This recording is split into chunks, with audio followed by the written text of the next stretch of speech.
সম্মানিত মনুগণ, এটা কি বানানো হয়েছে বলেন তো সবাই।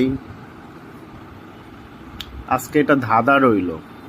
ওটা একটা ফল যেটা কুচি কুচি করে ঝাল টক এগুলো দিয়ে আমার আন্টি বানায়া দিছে। এটা কি ফল কে বলতে পারবে? দেখি তো কে বলতে পারে।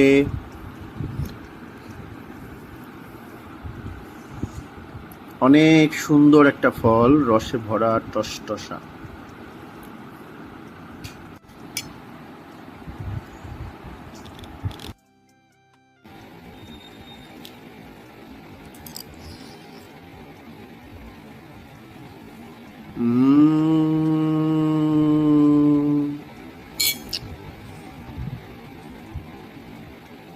সেই স্বাদ।